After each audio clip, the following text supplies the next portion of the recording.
তো বহু দূরে निर्गुणत्व भाव ना पेले विशुद्ध निर्गुणत्व भाव ना पेले तार भगवत दास दासित्व आसे कि करे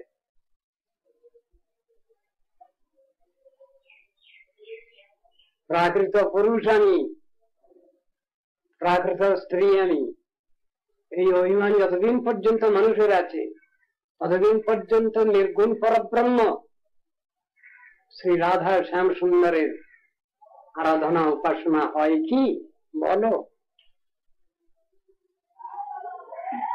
বলো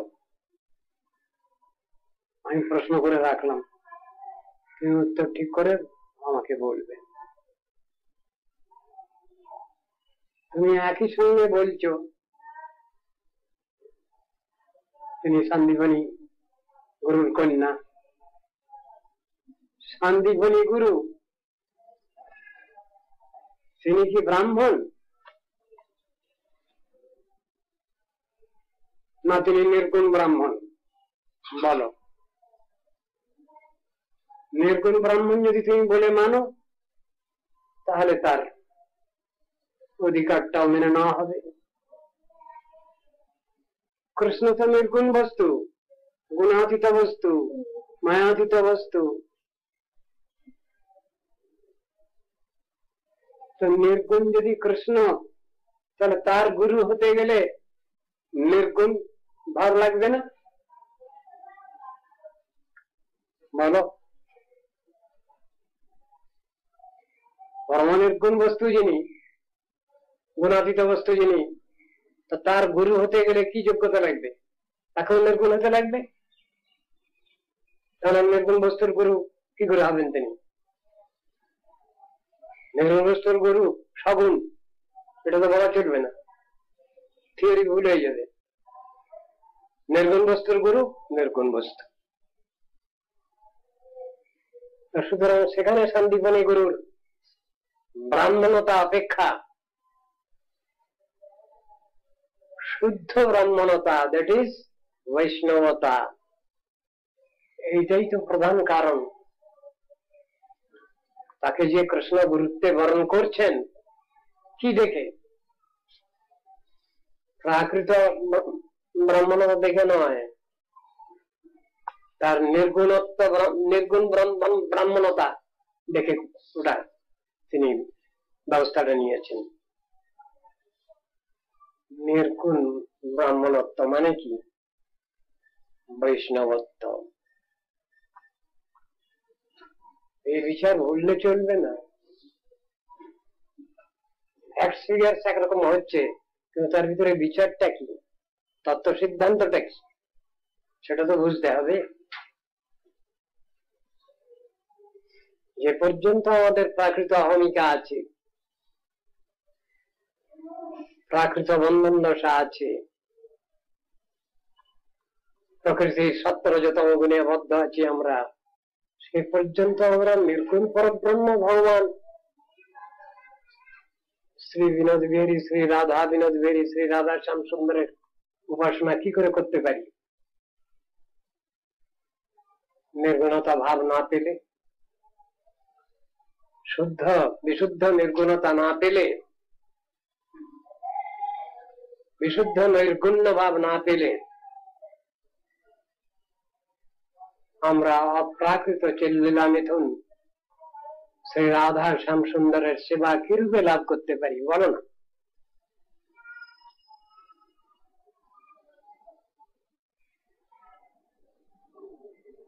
দেখতে তো প্রায় একই রকমের এ বললে হবে না সেটা তত্ত্ব দর্শন চাই বিচারটা চাই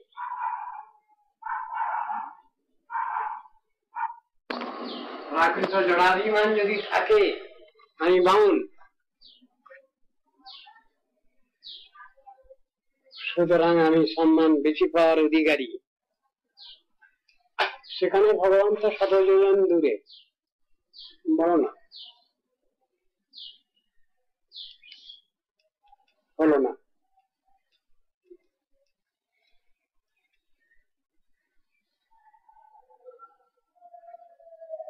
যিনি নির্গুণ ব্রাহ্মণ,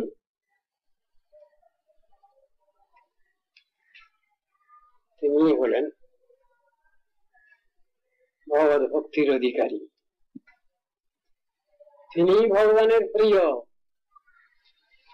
ভক্ত, তিনি ভগবানের প্রিয় বৈষ্ণব,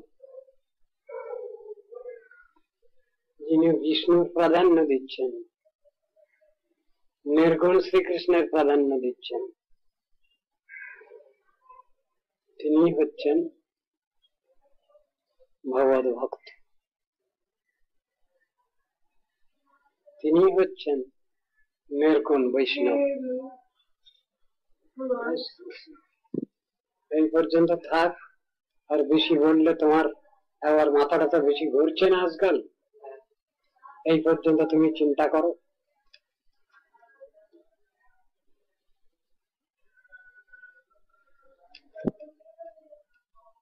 ত্রিদণ্ড সন্ন্যাস মানে কি?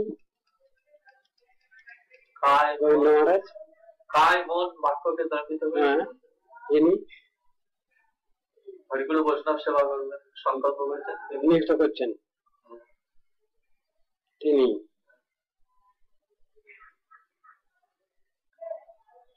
হরিগুরু বৈষ্ণব সেবা নিযুক্ত করছেন, এই তো। তাহলে একজন সন্ন্যাসী তিনি মনে মনে কেন ভাবছেন অনেক বৈষ্ণব বসে আছেন, তার ভিতরে একজন বৈষ্ণব কেন মনে করছেন আমি দণ্ডবত প্রণাম পাওয়ার অগ্রাধিকারী? এ কথাটা কেন আসছে?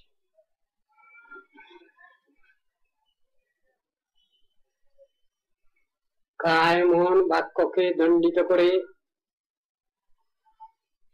যিনি সর্বতোভাবে হরিগুরু বৈষ্ণবের পদাশ্রিত শরণাগত সমর্পিতাত্মা, তিনি হলেন নির্গুণ বৈষ্ণব ত্রিদণ্ডী। তাহলে কেন এ কথা আসে, এই আমি সন্ন্যাসী, আমাকে আগে সম্মান করো, আমাকে আগে প্রসাদ দাও, অন্যান্য সকলকে পরে দাও? এ কথার সঙ্গে তার বক্তব্যের সঙ্গে মিল কোথায় বলো না, বলো। এই আমি সন্ন্যাসী, আমাকে আগে সম্মান করবি, এ কথা তাহলে কেন আসবে, আসে কেন? বৈষ্ণব মন্ডলীর মধ্যে সেখানে বিভিন্ন অধিকারী ব্যক্তি আছেন, সেখানে গৃহস্থ আছেন, সেখানে ব্রহ্মচারী আছেন, সেখানে বানপ্রস্থী আছেন, সেখানে সন্ন্যাসী আছেন।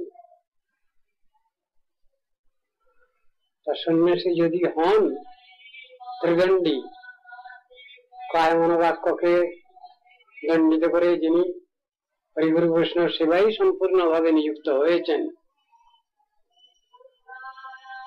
তাহলে তার ভিতরে তার স্পেশালিটির কথাটা আসছে কেন? এটা কি সন্ন্যাসীর দাবি, না ভগবান তার ভগবত ভক্তের প্রতি যে সম্মান প্রদর্শন করা হবে সেই জিনিস কোনটা? এটা কি সন্ন্যাসী দাবি করবেন, না অপরাপর বৈষ্ণবগণ দাবি করবেন, না স্বয়ং ভগবান দাবি করবেন তার ভক্তের জন্য সংরক্ষিত রিজার্ভ সম্মান? উত্তরটা ঠিক করে আমাকে বলবে।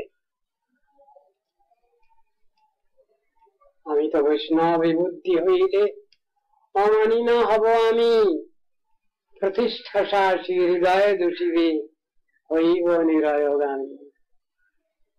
বৈষ্ণবের খাতায় নাম লিখাতে না পারলে আমি ভগবানের ত্রিসীমানায় পৌঁছতে পারবো না। সেখানে তো বলছেন বৈষ্ণবের খাতায় নাম লিখাতে হবে, তোমাকে আগে নামটা উঠুক, তুমি জপ করো সব সময়, আমি বৈষ্ণব, আমি বৈষ্ণব, আমি বৈষ্ণব, আমি ভক্ত সেবক, ভগবত সেবক, সেটা তো ভালো কথা গো। আবার কেন এখানে বললেন আমি তো বৈষ্ণবে বুদ্ধি হইলে মানি না হবো? যেখানে দাম্ভিকতা আছে, যেখানে অহংকার আছে, জড় অহংকার, অপ্রাকৃত অহংকার না, জড় অহংকার, সেইখানে খারাপ হচ্ছে।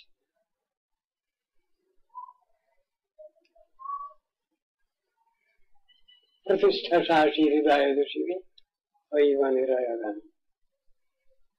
তাহলে বলো, যে যত পতিত হয় তব দয়া তত তাই, এই কথা যদি আমার জন্য লেখা আছে, তাহলে আমি সন্ন্যাসী হয়েছি মানে কি, আমি হরিগুরু বৈষ্ণবের সেবা করবো একনিষ্ঠ ভাবে, সেইটাই নিজের মনকে বুঝাতে চাচ্ছি, হরিগুরু বৈষ্ণবকে বুঝাতে চাচ্ছি, জানাতে চাচ্ছি, যদিও তারা অন্তর্জ্ঞানী। বিচারটা কি বলতো? এখানে তো বিচার ক্ষেত্রে তো এরকম মানে হয়, আমি একটা সাজা বৈষ্ণব, আমি একটা সাজা সন্ন্যাসী, সেই জন্যই আমার ভিতরে প্রাকৃত অহমিকা, অহংকার, দাম্ভিকতা এসে হাজির হচ্ছে। আমি যদি অপ্রাকৃত অদ্বৈয়ান তত্ত্ব ব্রজেন্দ্র নন্দনের উপাসক হই, রাধা শ্যামসুন্দরের উপাসক হই, তাহলে তো আমার ভিতরে এই অহংকার আসা উচিত না। এমন অহংকার তো আমার ভজন পথে বাধা, সেখানে আমি কিভাবে চলবো?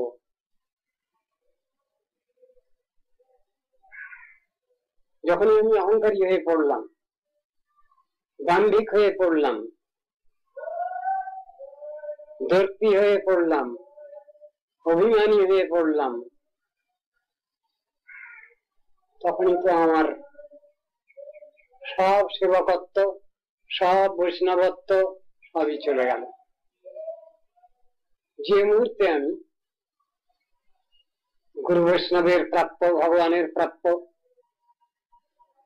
যে সম্মান আমি যখন দখল করতে চাচ্ছি, তখন আমার বৈষ্ণবতা কোথায় রইল?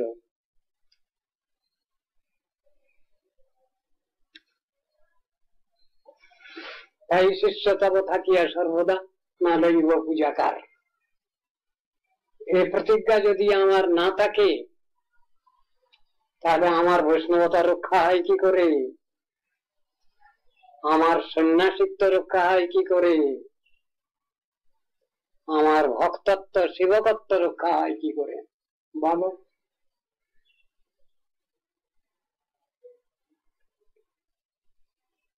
এসব সম্বন্ধে দুটো একটা প্রশ্ন করে রাখলাম, কোনদিন সময় সুযোগ হলে আমি নিশ্চয়ই মহারাজের কাছ থেকে এসব প্রশ্নের উত্তর পেতে পারবো। আমাকে এইটুকু দয়া করে জানিয়ে দেবেন মহারাজ, বুঝিয়ে দেবেন মহারাজ। আমি তো সকলের সেবক, গুরু বৈষ্ণবের সেবক, হরিগুরু বৈষ্ণবের সেবক। সেবকত্ব, দাসত্ব, সেইটাই তো আমার কাম্য। যখনই আমি সেটা ভুলে যাব, তখনই আমার তো সব গেল।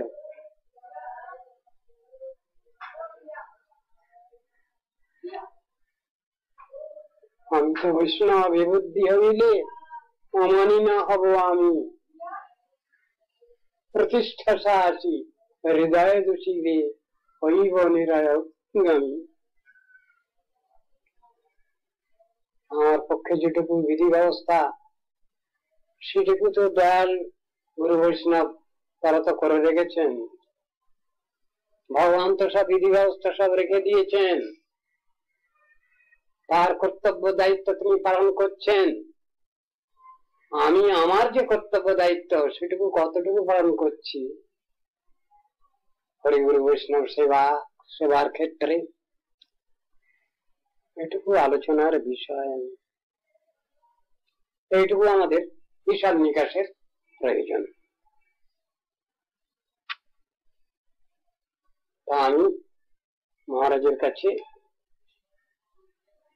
এই প্রশ্নটা রেখে দিলাম, তিনি সময়ান্তরে তার সময় মতো আমাকে এসব বিষয়ে যথাযথ উত্তর দিয়ে আমার অন্তরাত্মাকে সুখী করবেন, শান্তি দান করবেন, এই আমার বিনীত প্রার্থনা।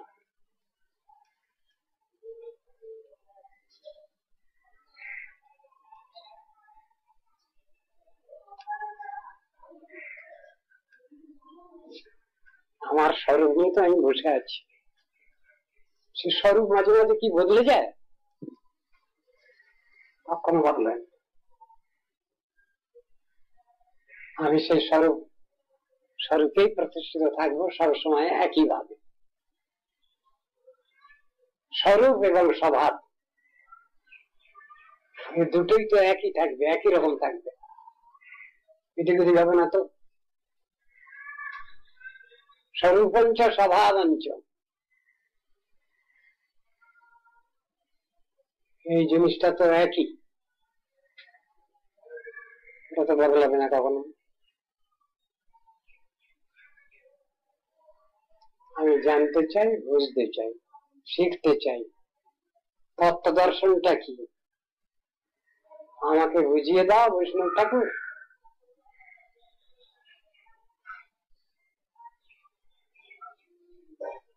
আমি কোনো অহংকার প্রকাশ করছি না, আমি তত্ত্বটা জানতে চাই। তত্ত্বজ্ঞান লাভ না হলে তো ভগবত প্রাপ্তি হয় না। সেই জন্য আমি তত্ত্ব জানতে চাই, সিদ্ধান্ত জানতে চাই। শাস্ত্র পড়ে বৈষ্ণবগণের মুখে শুনছি, সিদ্ধান্ত বলিয়া চিত্তে না করো অলস, যাহা হইতে কৃষ্ণ লাগে সুদৃঢ় মানুষ। তাই আমি তত্ত্ব সিদ্ধান্ত জানতে চাই, শিখতে চাই, বুঝতে চাই। এতে আমার অলসতা করা উচিত না, তাও আমি বুঝতে পারি। এটা জানলে, বুঝলে, শিখলে আমার আত্মকল্যাণ, তাও আমি জেনে নিয়েছি, বুঝে নিয়েছি। এতে আমার উপাস্য বস্তুর প্রতি নিষ্ঠা শতগুণে বৃদ্ধি প্রাপ্ত হবে, তাও আমার বিশ্বাস। হরে কৃষ্ণ।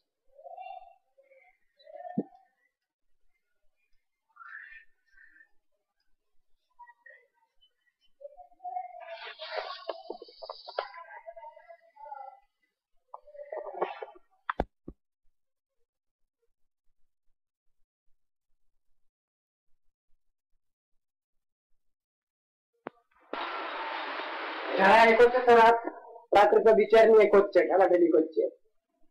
আমি কি করব? আমি কি করব? ওদের যদি সেই দৃষ্টি থাকতো, দূরদৃষ্টি থাকতো, তাহলে কিছু বলবার ছিল না। আর আছে ওই জিনিসটা পার্মানেন্টলি কিছু হচ্ছে না, এটা টেম্পোরারি ব্যাপার। আমি মনে করছি যে এখন শিব ঠাকুরের মন্দির হচ্ছে, এ হচ্ছে, ওখানে বসবেন, প্রফেসর শিব বসবেন, এইসব জন্য ওরা এ করছে। ওর মূর্তি বসে গেলে পূজা ভক্ত আরম্ভ হয়ে গেলে তখন থাকবে না, ব্যাপারটাই হয়েছে। তো ওদের বোঝাবুঝির পরে কি ভগবত তত্ত্বটা নির্ভর করবে? আমি যদি ভগবত তত্ত্বকে যদি প্রাকৃত মনে করি, তাহলে দোষটা আমার হবে না ঠাকুরের দোষ হবে? বলতো আমার হবে, তবে ঠাকুর হবে না। তবে নদোষায়, শোনো ভাগবতের শ্লোক, এই জীবসায় নদোষায় বন্যে সর্বভুজ যথা, সর্বভুজ বন্যে তার সঙ্গে তুলনা তেজীয় নদোষায়। আচ্ছা, এই কথাটা কৃষ্ণ বলছেন, অন্য সাধারণ মানুষ বলছে না, কৃষ্ণ বলছেন। এখন তারপরেও যদি সমাজ না হয়, কৃষ্ণের বেলা লেখা হয় যত দোষ মানুষের বেলা, তারপরে যদি সমাজ সমস্যা না হয় তাহলে কি হবে বলো? এই কথাটা তো কৃষ্ণ বলছেন, তেজীয় নদোষায় বন্যে সর্বভুজ যথা, বা কথাটা সুখদেব গোস্বামী বলছেন। কথাটা কত দর্শন, এটা জীব কল্যাণের জন্য যে উপদেশ নির্দেশ গুলো আছে সেটা আমাদের মানতে হবে, আমরা ভাবতে যে। কিন্তু মুক্তজীবের ক্ষেত্রে মুক্তজীবের স্ফিয়ারে যে ব্যাপারগুলো আছে সেটা কি আমি মধ্যজীবের ঘাড়ে কথা, মুক্তজীবের ঘাড়ে চাপিয়ে দেবো? এসব তত্ত্ব দর্শনটা বলি তো খুব বারবার অনেক তত্ত্ব কথা বলি, আর নিজের ভিতরে বিশ্বাস নেই, কি হবে বলো? আমার সামনে যদি স্বয়ং ভগবান এসে হাজির হন আর যদি বলেন আমি ভগবান, বিশ্বাস হবে না। যদি আমার জমার ঘর কম আছে, আমি ভগবানকে দেখেও দেখতে পাবো না যদি আমার জমার ঘর কম থাকে। আর যদি আমার জমার ঘর বেশি আছে, ভগবান যে কোনো মূর্তিতে আসবেন, কোন ভক্তের মূর্তিতে আসুন, কোন গরিব মানুষের মূর্তিতে আসুন, আমি চিনে নেবো যে হ্যাঁ ভগবান এসেছেন এই মূর্তিতে। অধিকার বিচার, এই অধিকার তো সকলের নাই, হবে না। ওই জন্যই বলে দেওয়া আছে মহাপ্রসাদী গোবিন্দ গোবিন্দে নাম ব্রহ্মণী বৈষ্ণবে স্বল্প পুণ্যবতাং রাজন বিশ্বাস নৈব যায়। আমি তাদের গুলো খাইয়ে দেবো ওষুধ? এগুলো তো নিজেদের নিজেদের সাধন ভজনের ব্যাপার। আমি জানি না, বুঝি না। আমার এখানে রাত্রে কোনো মেয়ে থাকে, ছিল কখনো? তাহলে যিনি আছেন তিনি সাধারণ মেয়ে নন, তিনি কে? প্রপার মিডিয়া, তিনি ট্রান্সপারেন্ট মিডিয়া। তারপরে তিনি তো চলছেন আরেকজনের এতে, তার মালিকের ইঙ্গিতে। তিনি কে? তিনি তো পাতেন ঈশ্বর সর্বভূতেষু, ঈশ্বর ওই ইত্যাদি বলছি, রামায়ণ সর্বভূতানি যন্ত্রানি মায়া। উনি তো চলছেন ওর মালিকের ইশারায়, মালিকের এতে। তিনি তার নিজের এতে পড়াই চলছেন। পিসাচি চাইলে যেন অতিচ্ছন্ন হয়, মায়াগ্রস্ত জীবের হয় সে ভাব উদয়। ঠিক আছে, উল্টোটা যেখানে ভগবান বা ভগবত শক্তি, চিৎ শক্তি যেখানে এসে করছেন, ভর করছেন, সেটা কি প্রপার মিডিয়া নয়? সেখানে কি আমাকে সন্দেহ করতে হবে? বলুন। আমার গুরুবর্গ তারা দেখতে পুরুষের চেহারা, কিন্তু তাদের সব স্বরূপ হচ্ছে সব ফকিরনগত সত্যি সব মন্দির। এখন হঠাৎ যদি এসে বেটা ছেলে মূর্তিতেই আমার সঙ্গে দাঁড়িয়ে যান, আমি হয়তো একটু চিনে নেবো, কিন্তু মেয়ে ছেলে মূর্তি নিয়ে যদি এসে দাঁড়িয়ে যান আমি মানবো না। কেন? আমার জমার দরকার, আমি চিনতে পারলাম না। তিনি হয়তো ধরা দিতে চাচ্ছেন আমার কাছে, কিন্তু আমি বুঝতে পারছি। বলো, এমনই তো ভ্রান্ত মানুষ। এই কথাগুলো আমি কাকে বলবো? অধিকার তো সমান নয়। হ্যাঁ, সকলের অধিকার তারা তাদের অধিকার নিয়ে বলছে, তারা তাদের অধিকার নিয়ে বলছে। আমি কি এতই আহম্মক, এতই বোকা, যেখানে আমার সময় বেঁধে দেওয়া আছে সেই সময় ছাড়া আমি দরজা খুলি না? তা সেখানে একজন মেয়ে ছেলে আসবে আর থাকবে কি করে? এই কাণ্ড জ্ঞান ও হারাতে হচ্ছে না কেন? সে হারাতে করবে, বুঝাও না, বলো না। হয় তারা থাকবে না, আমি বেরিয়ে যাবো এখান থেকে।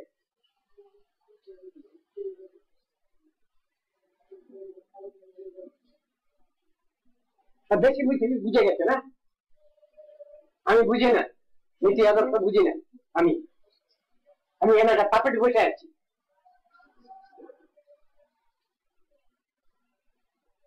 হয় তারা থাকুক, আমি বেরিয়ে যাবো।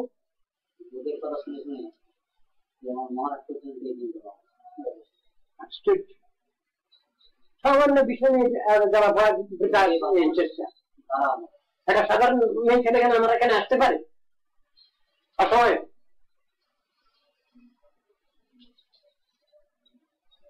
শিব ঠাকুর বলছেন তাদের স্থান দিয়েছেন কল্যাণী মা, তাদের সঙ্গে দেখা করেছেন সেখানে, সেই অনুসারে তাদের ওখানে স্থান দেবেন বলেছেন, সেই অনুসারে তাদের জায়গাটা তারা চাইছে। এখন আমি কি করব? আমার কি করবার আছে? আমার গার্জিয়ান যদি এসে এখনই আমার গুরুদেব এসে কানটি বলে যদি বলে তুই বুঝতে পারছিস না আমি এসেছি এই মূর্তিতে, আমি কি বলবো? আমি মানবো না? আমি এমনই দেখি না বাবু, ওইটা আমার গুরুদেব বলুন না কি করো। আমি একটা জিনিস বুঝতে পারছি না, আমার গুরুদেব এসে আমার কান বলে দুই থাপ্পড় মেরে এই আর বুঝতে পারছিস না তুই, আমি কি করবো তখন? আমি বলবো না আমি আপনাকে মানি না, আমি ভগবানকে চিনি, আমি গোপেশ্বর শিবকে চিনি, আমি পৌর্ণমাসীকে চিনি, কিন্তু আমি আর দিকে মানি না। কোন জাতি আহম্ম কোন হারামজার শুয়ার বোধ দেয় বলো না আমার কাছে। বেশি বেশি জেনে গেছে, বেশি বেশি বুঝে গেছে, বেশি বেশি ডিসিপ্লিন। ওরকম ধরনের অন্যায় যে করবে সে জলে পুড়ে মরবে। আমি বলে দিচ্ছি সে জলে পুড়ে মরবে, সে হারামজাদা। আর করে দরকার নাই, বেশি আমি ওই সম্পদ দিয়ে দেবো। সে শুয়ারতে যে শুয়ার গুলো এইভাবে বসে আছে এখানে, আমি থাকবো না এখানে। সে শুয়ার থাকবে নেই।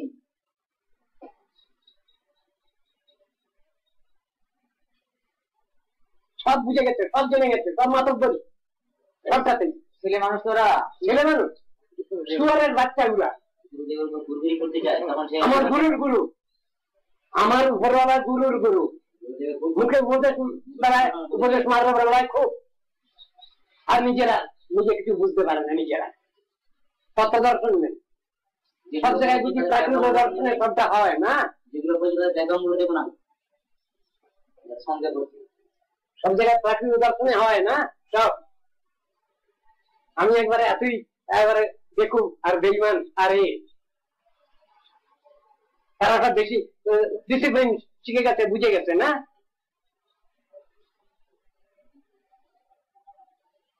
আমি এরকম ধরনের এটা থাকতে চাই না।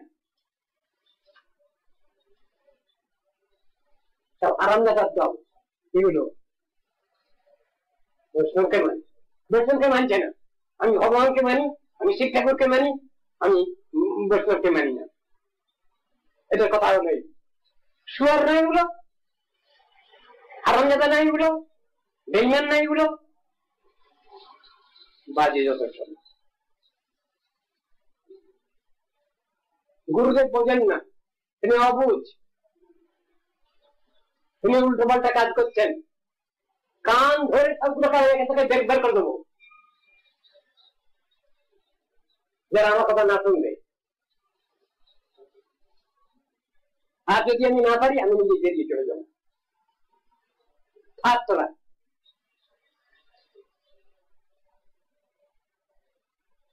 যার সম্বন্ধে কথা বলছে তার সম্বন্ধে আমার গুরুদেব কি বলে গেছেন জানে? এই হারামজাদারা যার সম্বন্ধে কথা বলছে সে আমার সম্পর্কে কি হয়? আমার ভগ্নী হয়, গুরু ভগ্নী হয়। আরতির যখন দীক্ষা হয় আমার কাছে, আমি তখন আরতি কি বলেছিলাম জিজ্ঞেস করতে পারো তোমরা?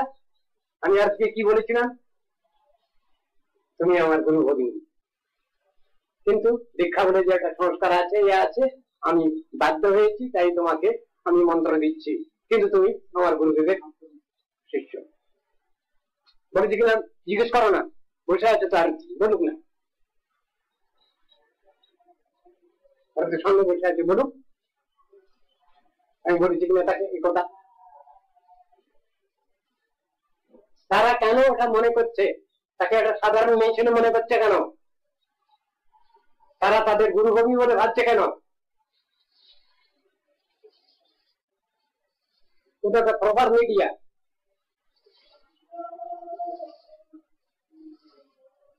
সকলের একই বিচার হয় না, সকলের এটা কেসটা একই আইন নিতে হয় নাকি? থাকতে চাইছে কে এখানে?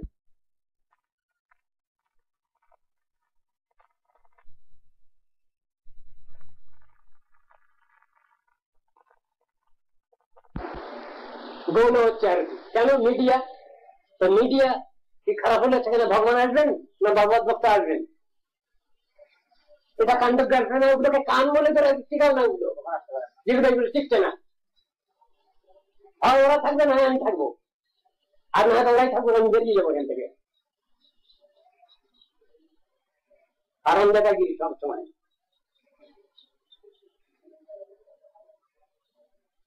সেই জন্য আমি বলছি, ওরা আমার গুরু, গুরুর গুরু, উপরওয়ালা, ওরা আমাকে কন্ট্রোল করছে। আমি তো কিচ্ছু আইন টাইন কিছু বুঝি না, আমি তো কোনো ডিসিপ্লিন জানি না, ন্যায় নীতি আদর্শ কিছুই বুঝি না, আমি সব ওরা বুঝে বসে আছেন। আর বলবেন অনেক করা হয়ে গান মনে ছেড়ে দেবো আমি, আর আমি বের করতে হবে এগুলোকে, আর না আমি নিজে বেরিয়ে চলে যাবো। আমি না পারলে আমি গুরুদেবের কাছে জানিয়ে রাখছি, তুমি এর বিচার করো। আলাদা বের করে দিতে তো ফুলফুল ফুলফুল ফুলফুল আমি ইয়ে করি না, যা আমাদের সামনে সামনে হোক।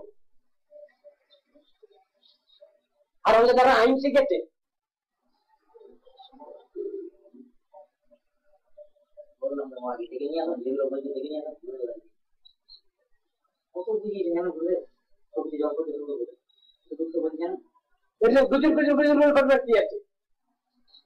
আইন তো সব জায়গায় আছে পড়ে, ডিসিপ্লিন সব জায়গায় পড়ে আছে, নীতি আদর্শ সব জায়গায় পড়ে আছে। গুজর গুজর কি আছে?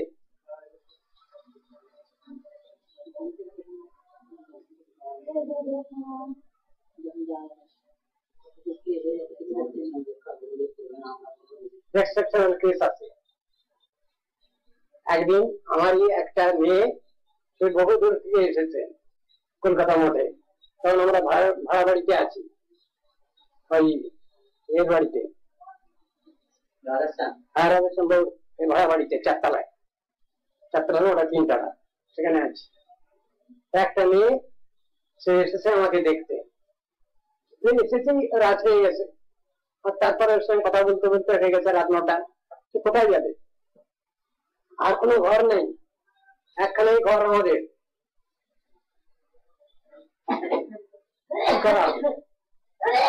পাইয়ে দেওয়া হলো তাকে, বলা হলো তুমি রান্নাঘরে খাবি, যাও,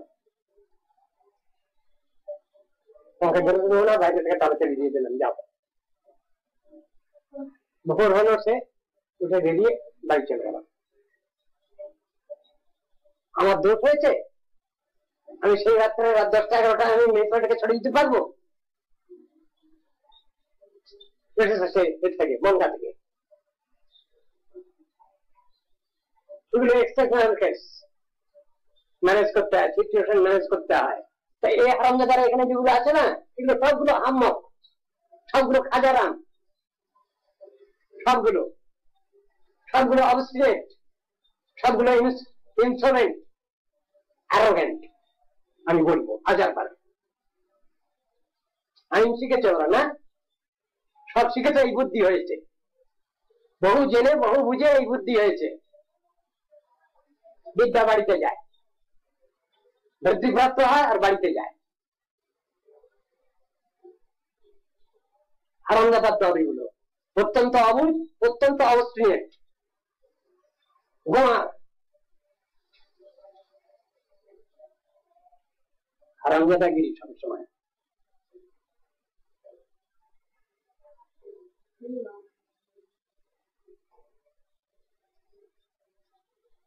আইন আমাকে শিখাতে আসছে, আমি তো আইন কিছু জানি না, আমার গুরুদেব তো আমাকে আইন শিখাননি কিছু। তিনিও গভর্নমেন্ট ছিলেন, তাই গভর্নমেন্ট একটা শিষ্য পেয়েছিলেন।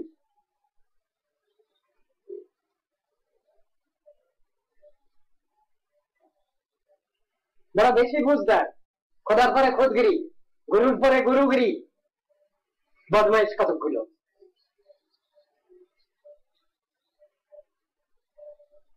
আমি বলছি একটা ছেলেকে, তুই বাড়ি যাস না, তোমার থাকার জন্য এসেছিস না, হ্যাঁ, তবে ওর বাড়ি যাওয়ার জন্য করছিস কেন? সে ওকে বাড়িতে নিয়ে যাবে, ওর ঠাকুরমাকে দেখিয়ে নিয়ে আসবে। কেন? মোটর কি এরকম আইন ছিল? তুমি না পারো তুমি চলে যাও, 10 বার আসো যাও, কিন্তু আরেকজনকে তুমি ইনভেস্টিগেট করছো কেন? আরেকজনকে তুমি ইনভেস্টিগেট করছো কেন বাড়িতে নিয়ে যাওয়ার জন্য? আমি তার বাবাকে বলে দিয়েছি যে দেখো তোমার ছেলে মঠে আছে, মঠেরই ছেলেও মঠেই থাকবে, আর যদি তুমি এরকম টানাটানি করো বারবার, তোমার ছেলেকে তুমি নিয়ে যাও, আমার দরকার নেই, বলে দিয়েছি। তথাপি ওরা ওইসব করছে, তার জন্য ছেলেটা মাঝে মাঝে কান্নাকাটি করছে। এখানে বাচ্চা ছেলে যখন বললো আমি মা যাবো মা যাবো, আমি বাড়ি যাবো বাড়ি যাবো, সে এখন তাদের সেটা করছে। এরা হলো তার ওকে বাড়িতে নিয়ে যাওয়া। আমি গিয়েছিলাম, সুতরাং একেও নিয়ে যাবো। আমি বলবো বাড়ি যদি যাবি তো একেবারে চলে যাবি, আর আসতে পারবি না। আর সে প্রতিজ্ঞা ধরেছে কি আমি ওকে নিয়েও যাবো বাড়িতে, আবার ফিরেও নিয়ে আসবো। যদি 10 বারও যেতে চাই আমি 10 বার নিয়ে যাবো। এই হলো তার প্রতিজ্ঞা, ওই আরাম জায়গার প্রতিজ্ঞা, খাজারাম। আমি বলি না কিছু, কিন্তু আমি যখন বলবো তখন ছাল ছাড়িয়ে দেবো। এখন কে বলছে জানো? আমার ভিতরে আমার গুরুদেব বলছে।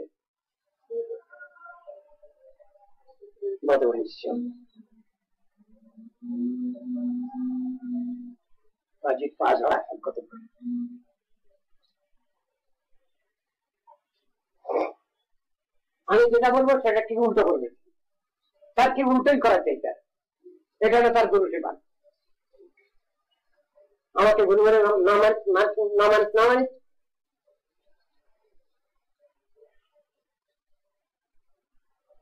এটা কি হরিভজনের লক্ষণ? এটা কি হরিভজন করার লক্ষণ নাকি? আমি তো বুঝতে পারি না। নীতি আদর্শ কি ওদের কাছে শিখতে হবে আমাকে? আমার গুরুদেব শিখাননি? এখন আর বলবেন অনেক ভালো ইচ্ছা।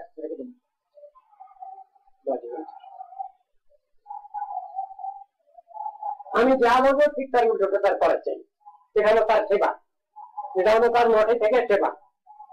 যেটা আমি বলবো তার বিরুদ্ধে আমি করার চাই, তাহলে তার সেবা হবে না, তাহলে তার শান্তি হবে না। সেটা নিয়ে আমি বলছি সে আমার শুধু গুরু না, গুরুরও গুরু, উপরওয়ালা।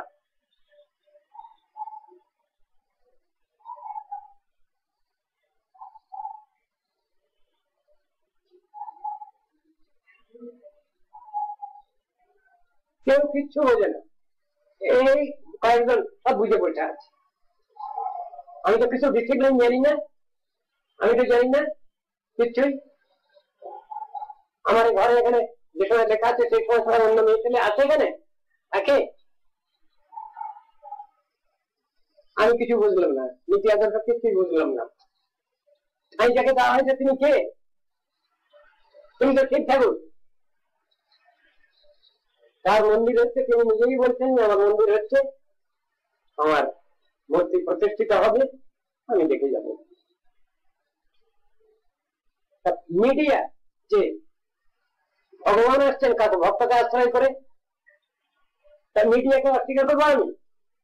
আজ সকালবেলা এক হারামজাদা বলেছে, সকালে দোকানে কি বলেছে, আমি ভগবানকে মানি, আমি শ্যামসুন্দরকে মানি, আমি একে মানি, গোপীশ্বর শিবকে মানি, আমি একে মানি না, আমি আরতিকে মানি না। এ কথা বলবার তার অধিকার আছে?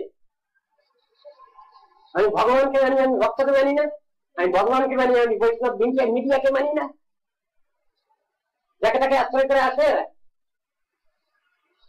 সে যদি অবুঝ হয়, দুনিয়ার সব লোক অবুঝ হবে, সব লোক অবুঝ। সে বোঝে, আমি বুঝিনি তো কিছু, আমি কিছু বুঝি না, ক্ষেত্রটা আমি বুঝি না। জায়গা কে চাচ্ছে, জায়গা তো ঠিকঠাক উঠছে জায়গা, এবং সে জায়গা আগে থেকে কথা দেওয়া আছে। সে যদি আমার ঠিক ঠাকুর আমাকে যদি বলে তো আমি জায়গা দেবো, দিতে বাধ্য। তারা তো পারমানেন্ট থাকছে না, টেম্পোরারি কথাটা আসছে। হয়তো আমাকে পরীক্ষা করছে, তারা পরীক্ষা দিতে তো সবসময় প্রস্তুত আমরা। আমি পরীক্ষা ফেল করবো? এসব প্রবচনা আসছে কেন? খোদার পরে খুদগিরি কেন? গুরুর পরে গুরুগুরি কেন? যদি সে না থাকতে পারে বেরিয়ে যাক মঠ থেকে। আর যদি আমি তাদের না বুঝাতে পারি, আমি মঠ থেকে বেরিয়ে চলে যাবো। বদমাইশ কতগুলো, হারামজাদা, চুয়া, শয়তান, ফাজিল পা ঝরা।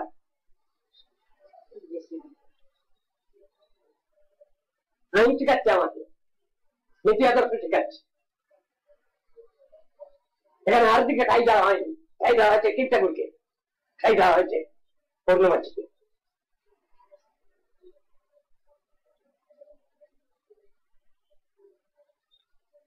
শুধু আজরানি আর আজরানি, বান্দরানি, বান্দর একটা কোথাকার।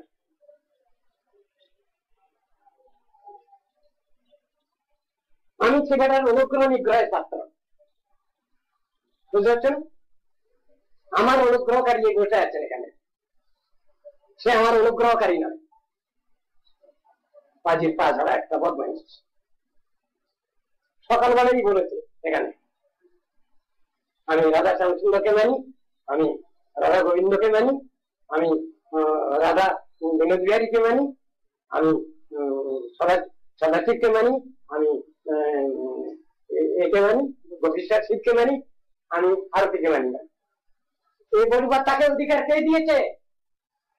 সে লোকটা কে জানতে চাই আমি। সেটা সাক্ষী দেখে নিয়ে চুকে এখানে, আর আমার সাক্ষীও রয়েছেন এখানে, আমার সাক্ষী এখানে রয়েছেন। তুমি বলতে এখানে বলতো দাও যাবে না তোমাকে। যে লোকটা কেউ সৃষ্টি করছে মঠে, আমি এখানে চারিদিকে গন্ডগোল অসুবিধা বলে আমি এখানে চুপ করে বসে আছি, কিন্তু আমাকে থাকতে দিচ্ছে না। সে হারামজাদা, এত বড় মাতব্বর হয়ে গেছে। আমি এখানে আরো দিকে জায়গা দিইনি, দিয়েছি আর একজনকে, দুজনকে দিয়েছি। আমি গার্জিয়ানের কাছে থাকতে পারবো না? গার্জিয়ানের কাছে আমার গার্জিয়ান থাকতে পারে না? আইন দেখাচ্ছে, মাতব্বরি দেখাচ্ছে, সুরার কোথাকার। মুখে কাছে বলছে এরকম, হাত পা ফেরানো, আর ভিতরে বীজ ভরা।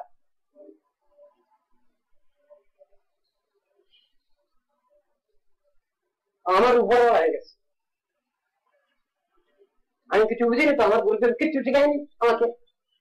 গুরুদেব গুরুবাদ ছিল, আর তার শিষ্যটা গুরুবাদ হয়েছে একটা। লজ্জা করে না সে হারামজাদা গুলো?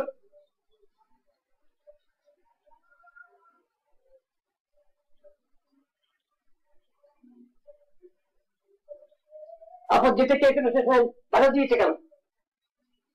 তাকে বাধা দেওয়া হলো কেন? বেরিয়ে যেতে যেত আপদটা।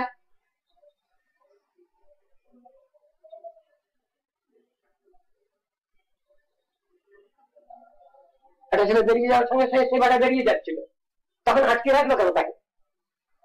যে আটকে রেখেছে এখন সেই তো আমার শত্রু হয়ে যাচ্ছে দেখছি। সে আটকে রাখলো কেন ওকে?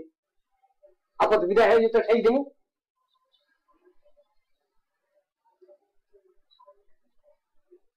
যা কিছু ঘটনা ঘটছে, সবকিছু ঘটনা অমান্য পদার্পণে আছে। যেখানে যা ঘটছে আমার গুরুদেব আমাকে জানিয়ে দেন, আমার গার্জিয়ান আমাকে জানিয়ে দেন কোথায় কি হচ্ছে। আমরা জিজ্ঞাসা করে আমি সব বলে দেবো। সে কি আমার গার্জিয়ান হয়েছে? একটা ছেলে এখানে দামালগিরি করে, বদমাইশি করে, চারদিকে শয়তানি করে, জোচ্চুরি করে, এ করে এখান থেকে নিজের দোষে নিজে সরে গেল। আর সেই চলে যাওয়ার পর ওর মায়া কান্না, ও কেন গেল, আরেকজন কেন গেল, সে কৈফিয়ত কি আমাকে দিতে হবে? আর আমরা তো কি মঠের মালিক? এখানে কৈফিয়ত নেওয়ার জন্য বসে আছে শুয়ার কোথাকার।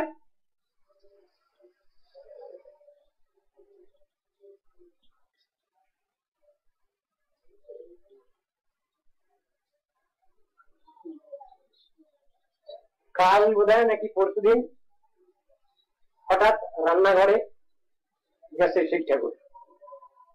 ঘটনাটা শোনো। রান্নাঘরে তো এমনি তো মিস্ত্রি যায় না, যাওয়ার তো নিয়ম নেই। শিব ঠাকুর গেছে, সেখানে যারা রান্না করছিল যে একজন, তারাও সেই ভুল বোঝাবুঝির মধ্যে আছে, ওকে কিছু বলতে যাচ্ছিল, মানে গালাগালি গালি দিতে যাচ্ছিল। তার সেই সময় এই ছিল, ভজন ছিল, ভজন বলল, এই গালাগালি দিস না, কিছু বুঝতে পারছিস না, শিব ঠাকুর এসছে, বুঝতে পারছি। এই ভদ্রলোকের কাছে আমি তো কিছুই জানি না, খবরটা যখন আমার কাছে এসেছে আমি বিকেলবেলায় জিজ্ঞাসা করলাম, আর থেকে জিজ্ঞেস করলাম, আর কি মা তুমি কি রান্নাঘরে গিয়েছিলে? না, আমি তো যাইনি। তাহলে ঠিক গেল, তোমার চেহারা নিয়ে তো কেউ গেছে, আমি কিছুই জানি, অথচ এত ঘটনা হয়ে গেছে। তাকে গালাগালি দিতে যায়, তুমি বেরিয়ে যাও এখান থেকে, এরকম। আরে কাকে বলছিস? আর আমি দেখ, তুই আর কাকে বলছিস? কথাটাকে আরতিকে বলছিস? কথাটা গায়ে লেগে যাচ্ছে তো, ঠিকঠাক করে গায়ে। ভাগ্যে সেখানে চুপ করে গিয়েছিল ওরা, কিন্তু এসে তো গস গস গস গস করছে।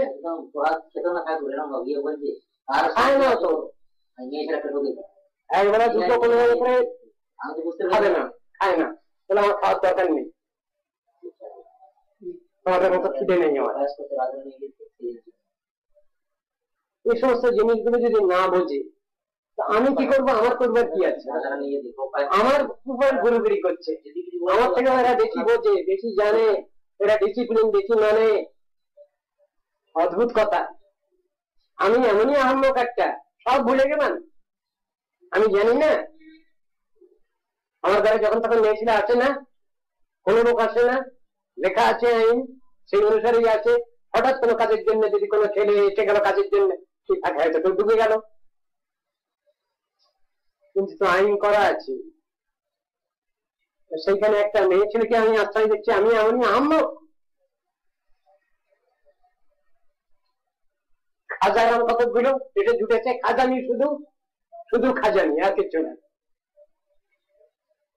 তত্ত্ব সিদ্ধান্ত ঠিকই এ হওয়া যায় না, অনুভব করতে আসে না, ওটা আলাদা জিনিস। তত্ত্ব সিদ্ধান্ত অনেকেই শিখতে পারে, অনেকেই জানতে পারে, অনেকেই কাপটাতে পারে, কিন্তু যতক্ষণ মতো একটা প্র্যাকটিক্যাল না হয় ততক্ষণ পর্যন্ত তার জীবন ঠিক নয়।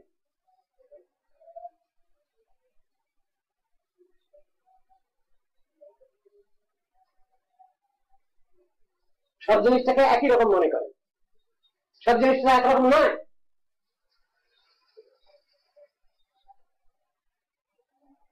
কথাটা তো ওই জন্য মহাপ্রসাদী গোবিন্দে নম ব্রহ্মণী বৈষ্ণবে স্বল্পবর্ণ রাজন বিশ্বাস বোঝা আছে।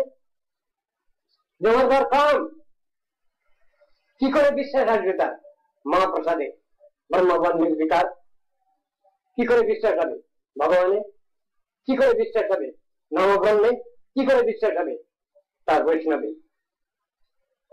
তার জমার দর কম আছে, সে বুঝে উঠতে পারছে না, তাহলে সন্দেহ আসবে কেন? বলছে আমি ভগবানকে মানি, আমি মিডিয়াকে মানি না। কত বড় আহম্মুখী! আর শিব ঠাকুর কি বলছিলেন? আরাধনা সর্বেশাম বিষ্ণুর আরাধনা পরম তস্মাৎ পরতরং দেবী তদীয়ানাং সমর্থনম। মুখে বলবার সময় হাজারবার লোককে বুঝিয়ে দেয়, আর নিজের পালা, নিজের অন্তরে সেই বিশ্বাস নেই, সে আইডিয়া নাই। বলবার বেলা লোককে বলবার বেলায় খুব বলি আমি বড় উপদেশক, আর নিজেই সেই ভুল করছি। সকালবেলাই বলেছে আজকে আমি শ্যামসুন্দরকে মানি, আমি বিরোধবিহারীকে মানি, আমি সদাশিবকে মানি, আমি গভীশ্বর শিবকে মানি, আমি একে মানি, পূর্ণবাসীকে মানি, আমি আরতিকে মানি। এটা কি জাতীয় কথা হলো?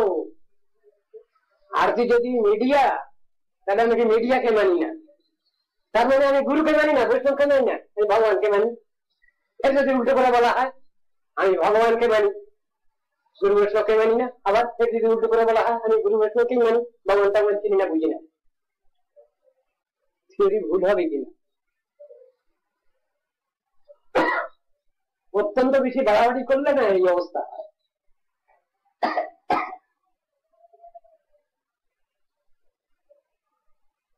আশ্চর্য লাগে। এরা সব জনতা সব বুঝদার হয়ে গেছে, তাই পাকামি ফাজলামি হচ্ছে উপর হওয়ার উপরেও। যা কি করতে যা, হয় আমি থাকবো না তোরা থাকবি, তোরা থাক আমি চলে যাবো, বেরিয়ে যাবো। তাদের সঙ্গে আমাদের আর আর বলব না, হবে না, হয়নি, হবে না, কোনোদিন হয়নি, হবে না, যে কোনো এক জায়গায় গিয়ে পড়ে থাকবে। ওদের আহম্মকের জন্য, বেইমানির জন্য আমি দায়ী নই।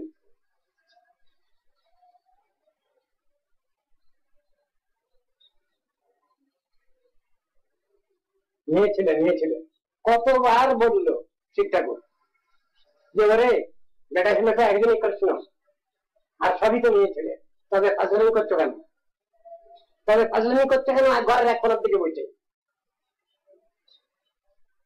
ওই উপাখ্যানটা বললো রঘুর সঙ্গে, তাও খুব এভাবে বললো, কষাসলি বললো, বলে হতে পারে এটা সাজানো গল্প, কিন্তু এর মধ্যে শিক্ষা কি? সেখানে মীরাবাই রঘুর সাহেবকে বললেন কি, আমি তো জানি এই ব্রজপুরে একজনই বেটা ছেলে আছে, আপনি এবার আর একজন নতুন বেটা ছেলে কোথা থেকে এলেন? আপনি বললেন যে মেয়েদের সঙ্গে আমি কথা বলি না। শিক্ষাটা নিতে হবে, কেন তো ইয়ার কি, কেন তো ফাজলামি?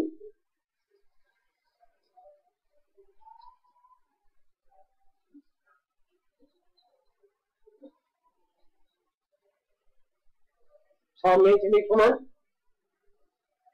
আমার গৌরী বৈষ্ণব এর ভিতরে স্ত্রী চরিত্রের মধ্যে দেখা যাচ্ছে সব, সেখানে নিত্যানন্দ গৃহিণীর কথা লেখা আছে, তিনি আচার্যের কার্য করেছেন। হেমলতা ঠাকুরানী মেয়ের নাম, এই হেমলতা ঠাকুরানী হচ্ছেন এর মেয়ে, যে কন্যা, তিনি আচার্যের কার্য করেছেন। ওদিকে পুরীতে দেখা যায় পটিয়ার রাজকন্যা গঙ্গামাতা, হ্যাঁ গঙ্গামাতা করছেন। এদের সব হাজার হাজার শিষ্য,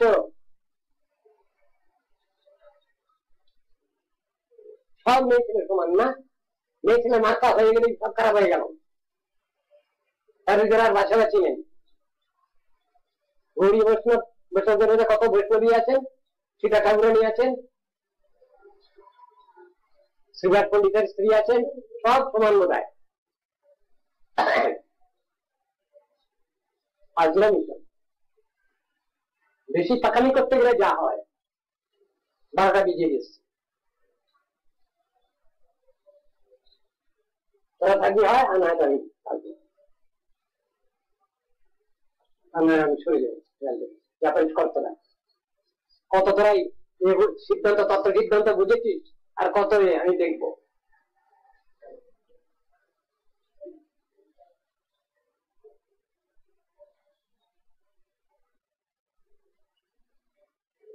এই কথাগুলো বামন মহারাজ বলছে না, বামন মহারাজের ভিতরে একজন বসেছে এখন, সেই বলছে কথাগুলো। আমার কোনো দোষ নেই, আমি তোমাদের কোনো কথা বলছি না, যে কথাগুলো আমি বললাম আমার ভিতর থেকে একজন বলছে। আমরা খারাপ টাইম খুব গড়িয়ে,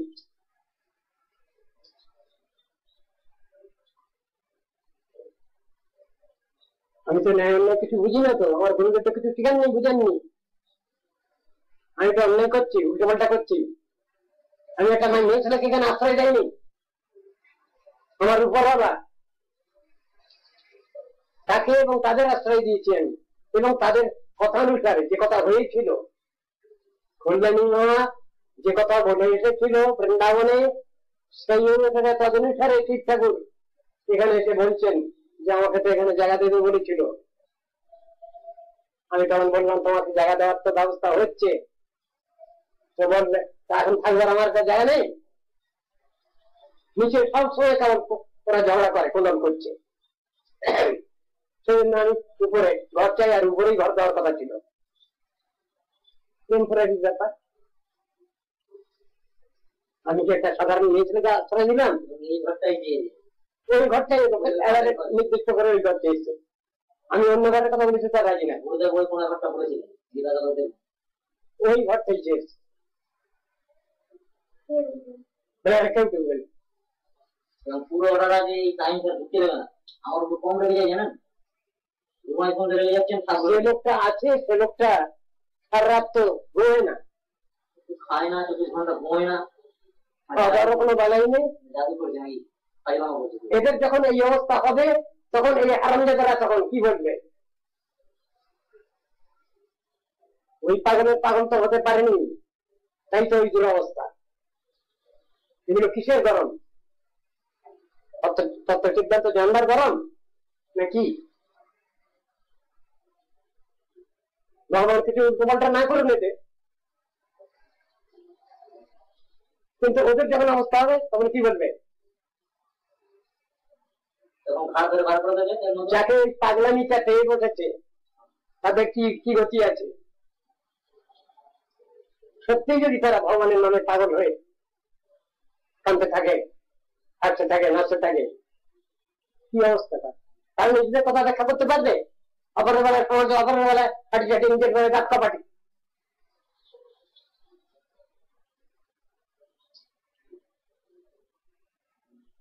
এটা মানুষের অন্তর যদি কেউ বুঝতে না চেষ্টা করে, না বুঝে, আমি এতই বোকা, এতই অবুঝ, একটা মেয়ে ছেলেকে আশ্রয় দিয়ে দিলাম আমার ঘরের পাশে, আরাম যেটা গিয়েছ।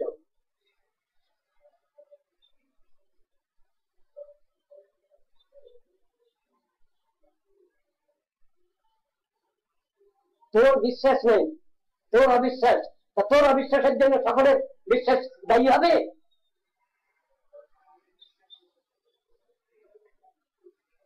তুমি আইন কানুন দেখাচ্ছ,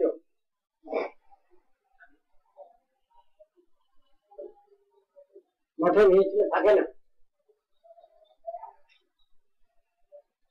বাজার চলে মেয়ে থাকে না, দরকার হলে একই ঘরে থাকে, দরকার হলে একই বিল্ডিং এ থাকে।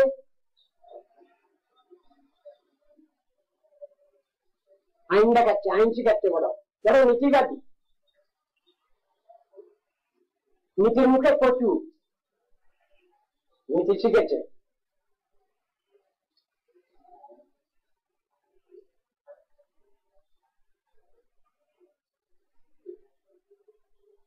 সব জনতা, সবটাতেই সমালোচনা। আমি যেটা বলবো সেটা ঠিক উল্টোটা করাই হলো ধর্ম, সেটা উল্টো করাই হলো ধর্ম। সেটা করবার জন্য জন্মগ্রহণ করেছে।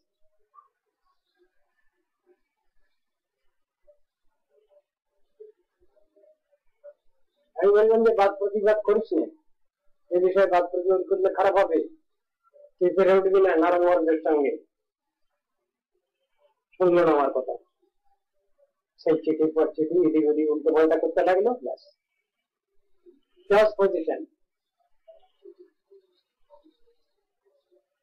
তারপরে কেন আমি আবার ফের আবার ডেকে আনলাম তাও জানি না, আবার চলে যাচ্ছিল, কেনই বা আবার বলা যায় আর একজন।